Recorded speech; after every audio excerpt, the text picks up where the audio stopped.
నమస్తే. ఎన్నో ఆధ్యాత్మిక కార్యక్రమాలు నిరంతరం ఛానల్‌లో ప్రసారం అవుతూనే ఉంటాయి. మీ అందరికీ సుపరిచితులు. బాబాకి సంబంధించి ఎన్నో ఎపిసోడ్స్ గతంలో కూడా చేసున్నాం. ఛానల్‌లో ఉన్నాయి. ప్రతి వీడియోని మొదటి నుంచి చివరి వరకు వాచ్ చేయండి. బాబా యొక్క తత్వం గురించి, బాబా ఎలా నడిపించారు మనల్ని, ఎలా పలికిస్తారు మనల్ని, బాబా భక్తులు ఏ విధంగా ఉండాలి, ఈ విషయాల గురించి ఆల్మోస్ట్ చాలా వరకు మాట్లాడున్నాం. బాబాని నమ్మే ప్రతి ఒక్కరూ ఇలాంటి వీడియోస్ని అందరికీ షేర్ చేస్తారని కోరుకుంటూ ఈరోజు మరిన్ని అంశాలు బాబాకి సంబంధించి మాట్లాడే ప్రయత్నం చేస్తున్నాను. నాతో పాటు ఉన్నారు విక్కీ కృష్ణ గారు. బాబా అనే మాట ఎత్తగానే అసలు నిరంతరంగా అలా మాట్లాడుతూనే ఉంటారు. మేము కట్ చెప్తే తప్ప అసలు ఆగనే ఆగరు విక్కీ కృష్ణ గారు. చాలా చాలా పుస్తకాలు రచించడం, ఎన్నో సేవా కార్యక్రమాల్లో పాల్గొనడం, ఎన్నో ఫౌండేషన్స్ని ఆయన ముందుండి నడిపించడం, ఇలా ఎన్నో కార్యక్రమాలు చేస్తూ కూడా మనకి టైం ఇచ్చి మనతో కార్యక్రమాలు చేయడానికి ముందుకు రావటం అనేది మనం చేసుకున్న అదృష్టంగా భావిస్తూ కార్యక్రమాన్ని మొదలు పెడుతున్నాను. మళ్ళీ చెప్తున్నాను, ఎక్కడ వీడియోని స్కిప్ చేయకుండా చూడండి. మీకు ఏమైనా డౌట్స్ ఉన్నా, బాబాకి సంబంధించి మీరు ఇంకేదైనా మాట్లాడాలి అనుకున్నా కామెంట్ బాక్స్లో తెలియజేయండి. నమస్కారం. నమస్తే మేడం. బాబా అనే మాట ఎత్తగానే నాకైతే మీరే గుర్తొస్తారు. ఎందుకంటే చాలా వరకు ఆల్మోస్ట్ ప్రతిదీ నాకు బాబానే ఇచ్చారు అని నమ్మే వ్యక్తుల్లో మీరు ముందు వరుసలో ఉంటారని చెప్పొచ్చు. ఇక బాబా భక్తులు వీళ్ళు ఖచ్చితంగా బాబా భక్తులు అని మనం ఎలా ఐడెంటిఫై చేయాలంటారు? అంటే కొంతమంది నాస్తికులు ఉంటారు, కొంతమంది నమ్మే వాళ్ళు ఉంటారు, నమ్మని వాళ్ళు కూడా బాబా టెంపుల్కి వెళ్ళే వాళ్ళు ఉంటారు. వాళ్ళు భక్తులు అని చెప్పలేం. ఎలా ఎగ్జాక్ట్గా వాళ్ళని ఐడెంటిఫికేషన్ ఎలా ఇవ్వాలి, వాళ్ళు బాబా భక్తులు అని చెప్పండి. చాలా మంచి ప్రశ్న అడిగారు మేడం. భక్తులు 4 రకాలుగా ఉంటారని భగవద్గీతలో చెప్పారు మేడం. అంటే ఆర్తో, జిజ్ఞాసు, రర్థార్థి, జ్ఞానీచ భరతర్షభ అని భగవద్గీతలో విజ్ఞాన యోగము దాంట్లో 16వ శ్లోకం అది.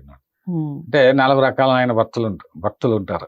ఆర్తితో అంటే ఏదైనా సమస్య వచ్చినప్పుడు, కష్టం వచ్చినప్పుడు మాత్రమే దేవుణ్ణి పూజించేవాళ్ళు. బాబా భక్తుల్లో కూడా చాలా మంది అలా ఉంటారు. అందరూ చెబుతూ ఉంటారు, బాబా టెంపుల్కి వెళ్ళండి, మీకు ఎవరైనా కష్టం వచ్చినప్పుడు, నాకు ఇలా కష్టం వచ్చింది అక్క, ఏం చేయాలని పొరగింటే ఆమె బాధపడితే, అయ్యో నాకు బాబా అన్ని మా కష్టాలని తీర్చాడమ్మా, మీరు బాబా గుడికి వెళ్ళారు. అట్లా ఆర్తితో ఏదో ఒక తాత్కాలికమైనటువంటి ఒక సమస్యతో బాబాని పూజించడానికి వెళ్తారు. వాళ్ళని ఏమంటారంటే ఆర్తులు ఉంటారు, ఆర్తితో వెళ్ళేటువంటి. జిజ్ఞాసు అని రెండవ చెప్పాడు. ఆర్తో జిజ్ఞాసు, రెండో పదం అంటే జిజ్ఞాసు. జిజ్ఞాసులు అంటే ఏమి? అసలు భగవంతుడు ఉన్నాడా, ఎలా ఉంటాడు అంటే భగవంతుని యొక్క అన్వేషణలు. వీళ్ళు పుస్తకాల ద్వారా వేదాలు, ఉపనిషత్తులు శోధించడం, లేదా గురువులను సేవించడం, ఇలా చేస్తూ ఉంటారు.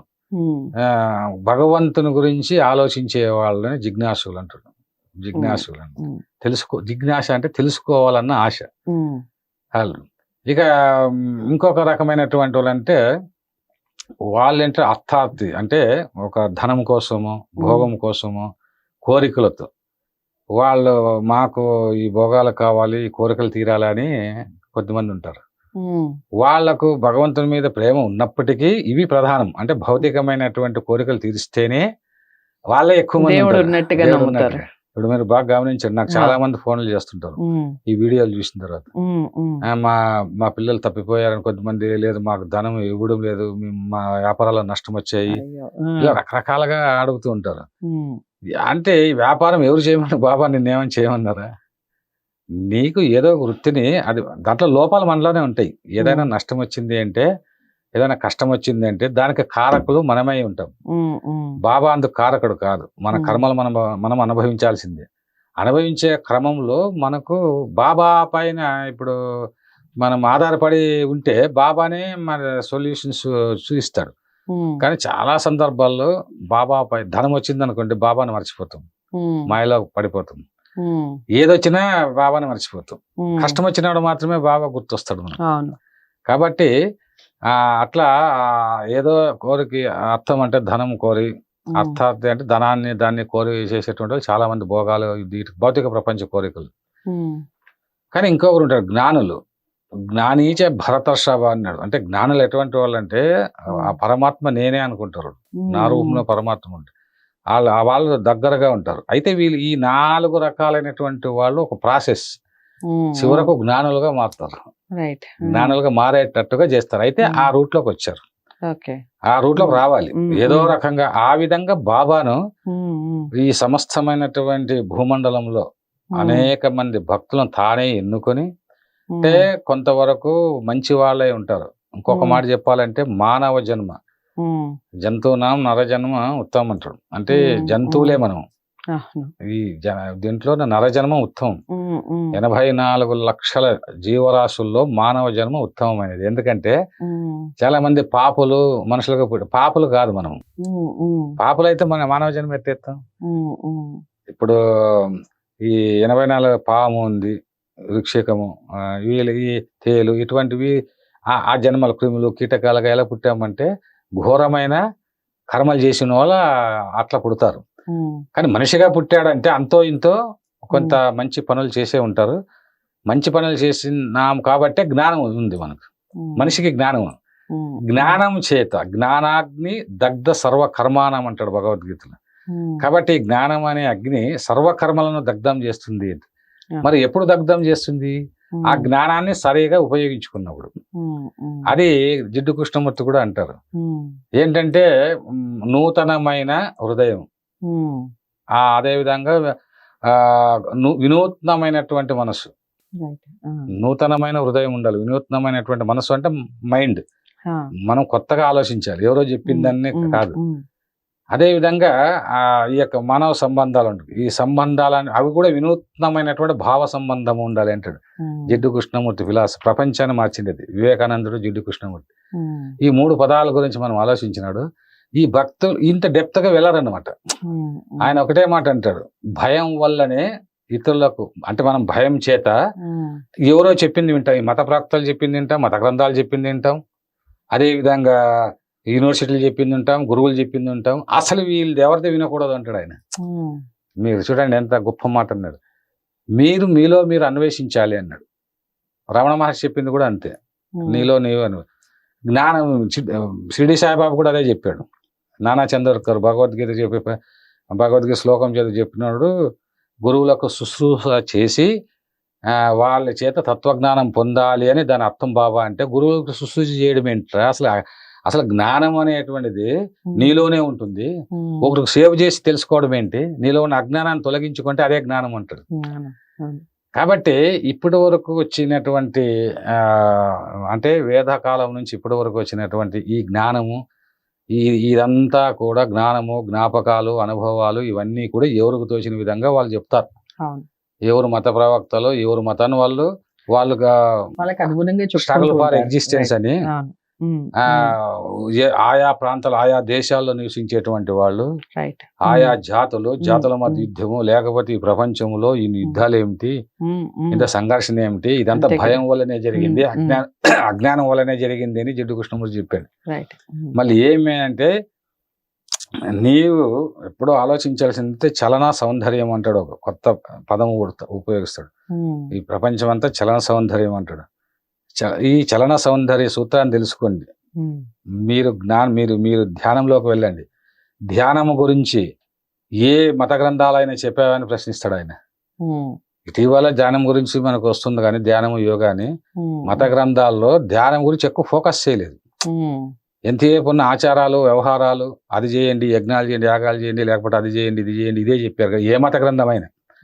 కాబట్టి మత గ్రంథాలను కానీ, కమ్యూనిస్ట్ సిద్ధాంతాలు కానీ, లేకపోతే ఏదో వాళ్ళు చెప్పేది కానీ, మీ గురువులు చెప్పేది కానీ, మీ పాఠ్యాంశాలు బోధించేవి కానీ ఇవి వినకండి.